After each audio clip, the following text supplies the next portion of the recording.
Commissioner, I have received 2 motions for resolution to wind up this joint debate. The debate is closed and the vote will be held tomorrow.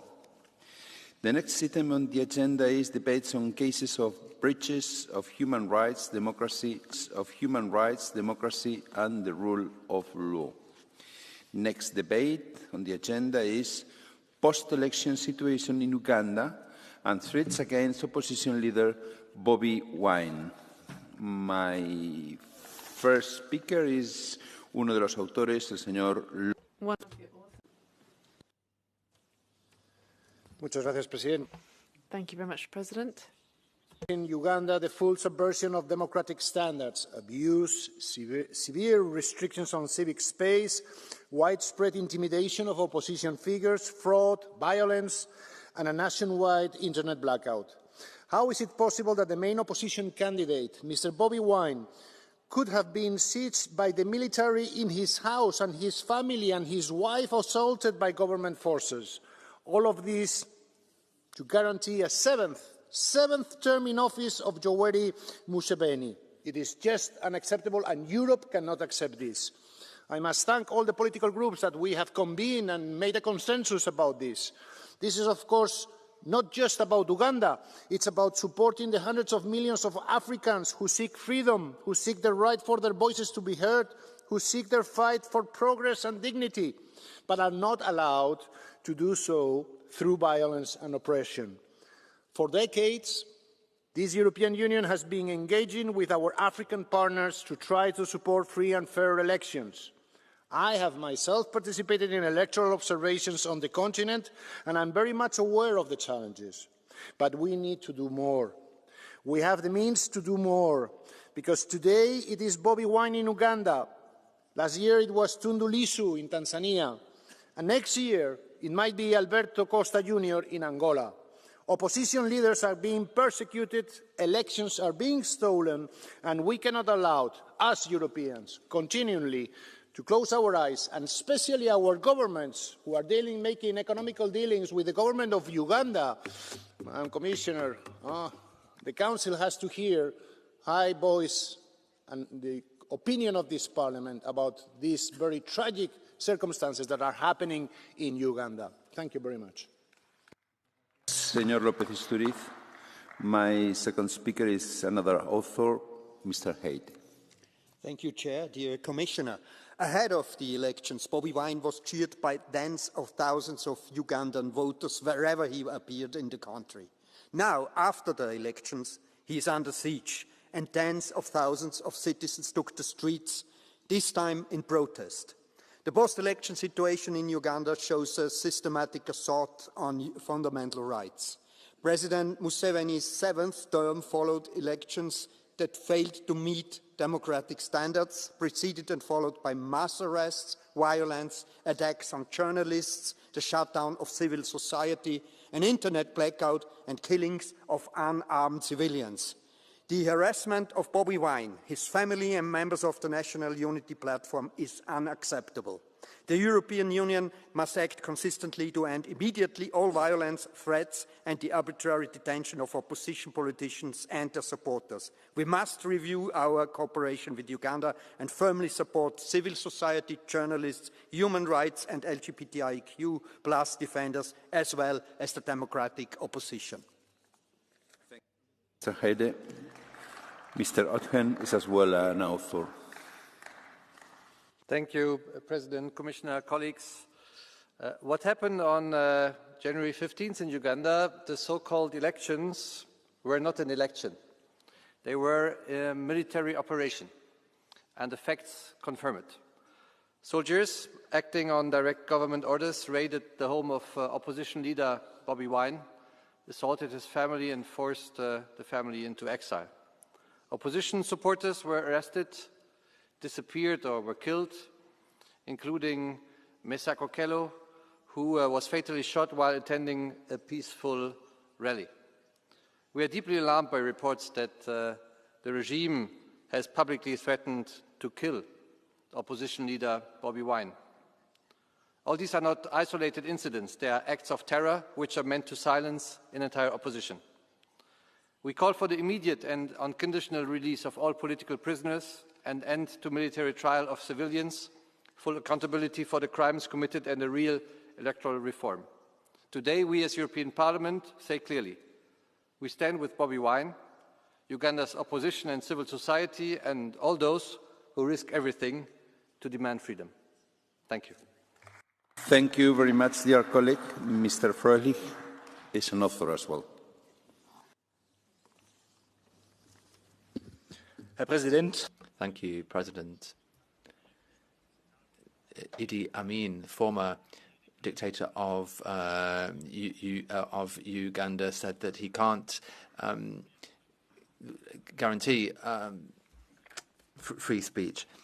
Critics of the of what's been happening in Uganda really can show that Uganda is an example of a post-colonial area.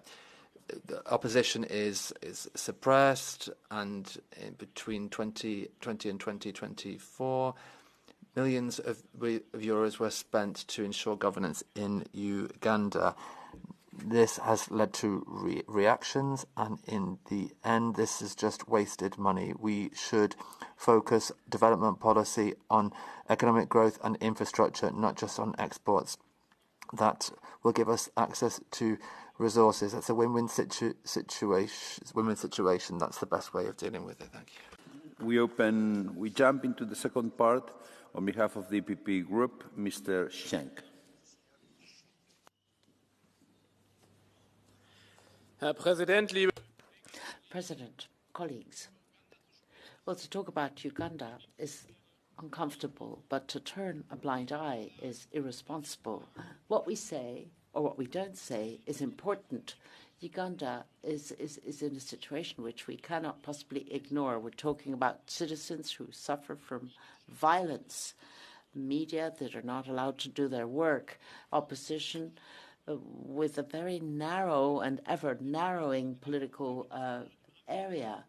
So the elections have been characterized by imprisonment and also the removal of the internet, and Bobi Wine, who's had to go into hiding. This is a violation of basic principles. We in the Union want to have partnerships based on human dignity, on freedom, and on the rule of law. Our message, therefore, is absolutely indispensable. We stand on the side of the people of Uganda, not on the side of political repression. Power without legitimacy is fragile. Stability with no freedom is fragile too.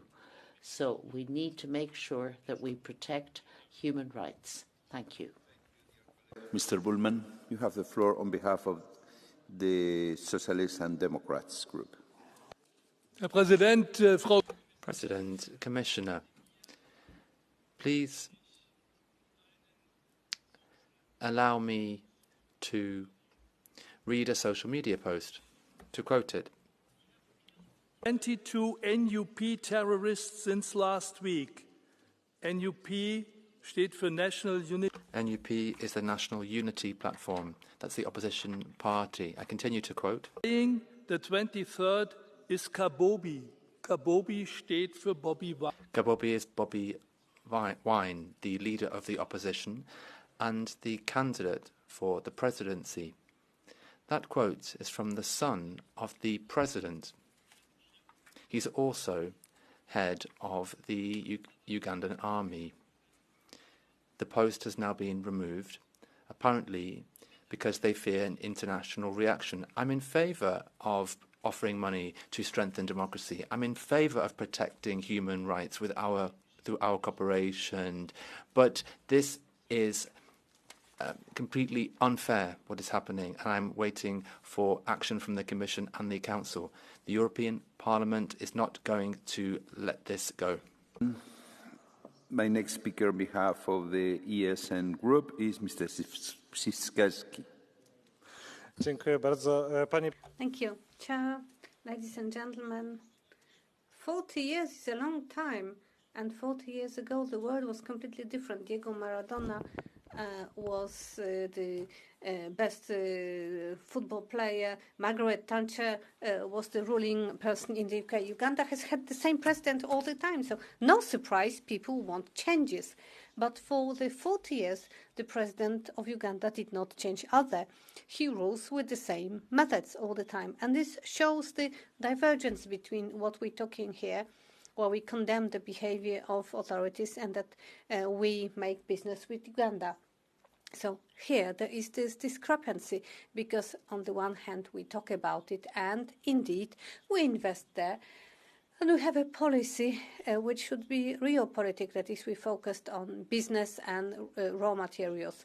The violence obviously has a very dark side to it, and we should condemn what's happening there. On the other hand, foreign policy should be about caring about our own interest. Thank you. Much, dear colleague. I have 3 requests for the catch the eye. First one is Mr. Stier.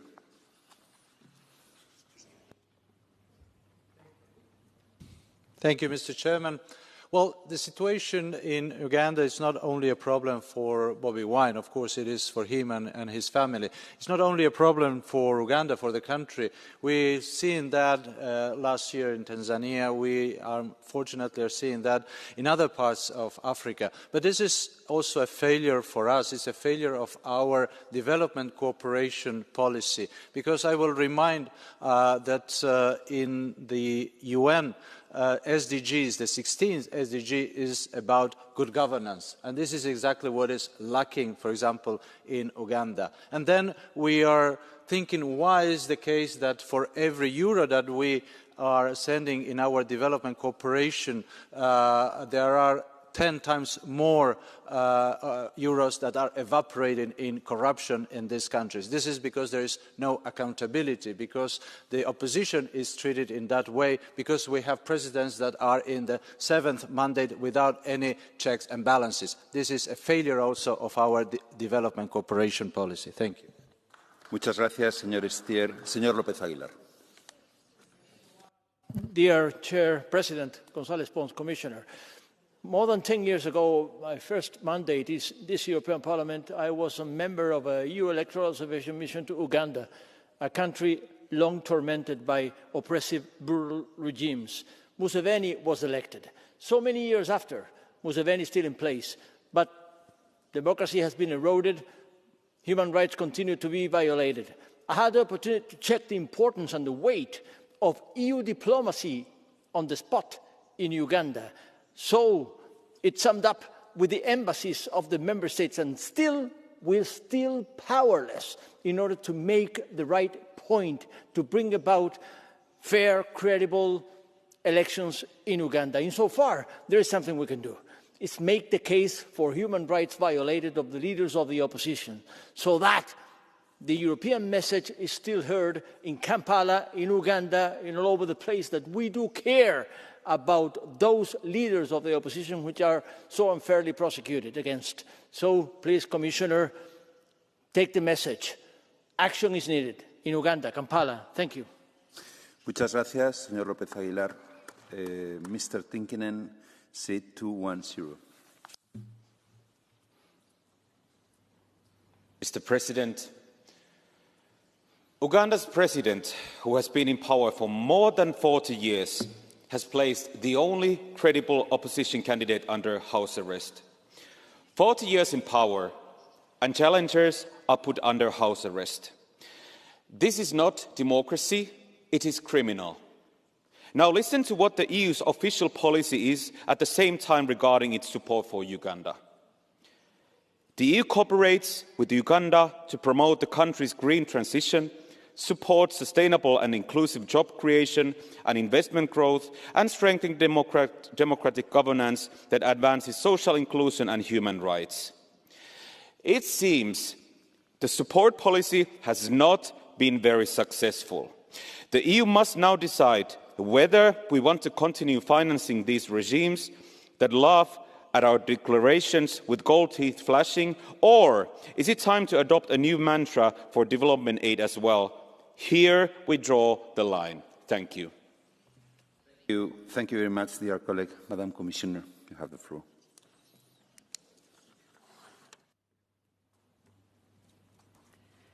Honourable members, the European Union, through its delegation in Kampala and locally represented European Union member states, have been following closely the run-up to and the elections on January 15, 2026.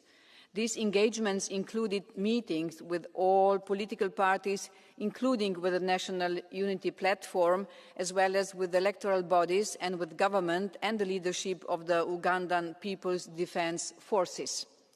An EU-funded project focused on electoral violence prevention called Let's Talk Peace was launched ahead of the campaign, which was welcomed by stakeholders across political lines. A diplomatic watch by the EU delegation was carried out on election day, and the spokesperson of the European External Action Service issued a statement after the announcement of the results. As mentioned in the statement, we share the findings of the preliminary statement of the African Union COMESA IGAD Joint Observation Mission as regards the involvement of the military in the electoral process, which is contrary to the Ugandan 1995 constitution. Furthermore, the internet shutdown implemented 2 days before the elections clearly limited access to information and freedom of association. We are also very concerned with the arbitrary arrests and suspension of numerous civil society organizations ahead of the elections. We call for investigations and accountability following the reports of death, violence and detentions of opposition politicians and human rights defenders, as well as for clarification of the current situation of Bobi Wine in particular. We call on all political actors to exercise restraint, to refrain from violence or incitement. The EU, despite the current challenges, will continue engagement with Uganda on a broad-based agenda based on shared interest and mutual respect, including on trade, critical raw materials. Our cooperation and humanitarian programmes promote a Team Europe approach, exploring opportunities for transformative projects, including under the Global Gateway. At the same time, the EU, through an open dialogue with Ugandan authorities, will continue to advocate for the respect of human rights and democratic principles and to follow up on anti-discrimination measures. The EU will continue to stand by civil society organisations and support them in line with their needs and our values and principles. Thank you very much, Madam Commissioner. The debate is now closed. I have received 5 motions for resolution. They will be held tomorrow. The vote will be held tomorrow. Sorry. Next debate on the agenda is